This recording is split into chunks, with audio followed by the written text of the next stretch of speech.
conversation is really important to undertake at the start of the mentoring relationship. It can clarify a number of things up front. It can set expectations, it can define the scope of the relationship, and it can be a really useful reference point further down the line once you're mentoring the person that you're working with.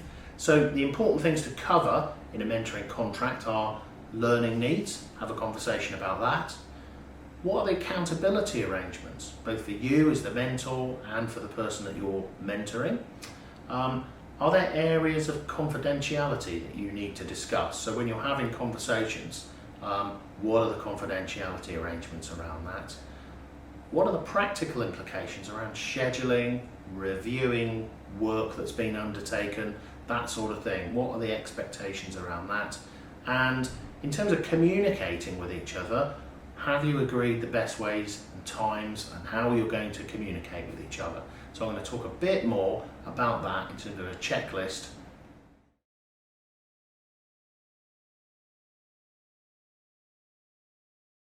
So I think there are a number of key contracting points for your mentoring conversation, and these divide up into things I will do, things I will not do, things I can do, and things I can't do for you as a mentor. So the things I will do list, I'll meet when we agree to meet. That's a fairly obvious one. I'll listen to you, I'll support you, I will ask challenging questions, and you might want to have a conversation about how challenging you want those questions to be. Certainly at the outset of the conversation, as the relationship becomes more cemented, that might become a lot easier. You'll certainly give positive encouragement as a mentor and provide information and advice as promised. So if you're going to provide information, advice or points of contact, then you'll do that as promised. So that's really positive. They're the things that you will do. The things that you won't do, I guess, need to also be covered for your protege, the person you're mentoring. You're not going to do their work for them. I think that needs saying up front. That's a bit of a trap that people sometimes fall into. I'm going to talk all the time. There'll be an expectation that the person you're mentoring will explain problems, will come to you armed with questions, topics that they want advice on, and that they will initiate some of that conversation. I think it's a really important thing to set out at the start. Inevitably, as a mentor, it's unlikely you'll be the person's line manager. So I think it's well worth setting out at the start of the relationship that you won't intervene if there are matters that come between the person and their line manager. That's not the role of a mentor, so I think that's well worth picking up.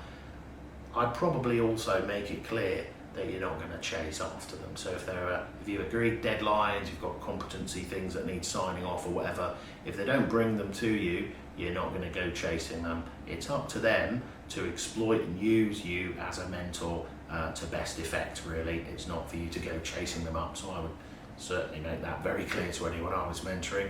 And I think the last one that you won't do is to share confidential information. So a mentor is generally a more senior person in the hierarchy. You might be privy to all sorts of information, confidential and otherwise, and for the person you're mentoring to expect you to compromise that, I think most people wouldn't ask, but I would make it clear at the start of the relationship, just to set those boundaries and a sort of frame around the conversations you're going to have. In terms of things you can also do to help the person you're mentoring, you can help them understand the politics of the situation and the organisation. You can provide them with, as I say, introductions to other networks. You can help them identify goals that they need to work on. You can share your experiences and insights, largely to give them confidence in their own ideas or give them a real sort of scope and idea of the environment they're working in. And most importantly, you can give them advice. You can give them real, clear, good advice based on your experience and your knowledge working in that particular field.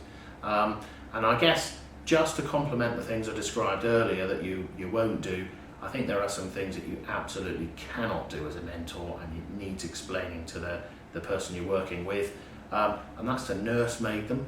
I can't teach you everything. There's got to be some sort of self-directed learning involved, and there needs to be a balance there. You probably can't answer every single question they've got. I think you can use your professional network as a mentor to help them out and guide them to people who can answer their questions, but I think probably worth making up front that you're not the world's expert. You're certainly going to know much more than they are. They're certainly going to find it useful to have you as a mentor, but I would probably delicately suggest to them that you are not the font of all knowledge, whilst you have a broad range of experience and insight to share with them. And probably finally, as a mentor, some people get a bit fixated in demanding feedback about how they're doing as a mentor. If that's part of the process, I'll probably run that through with them at the start. It might be something that you personally ask for. It might be something that's set up as part of a mentoring arrangement within your organisation. So whatever that process of feedback is, I would run through that at the start just to set their expectations. And partly that's to help them feel a bit more comfortable that you're not going to be there demanding, was that okay? Was that to answer all your questions? Let them treat you as a sort of useful resource. That's what a mentor is. They give good advice, they give good insight, share experience. So those are the things, in essence, when you're contracting as a mentor, that you need to cover.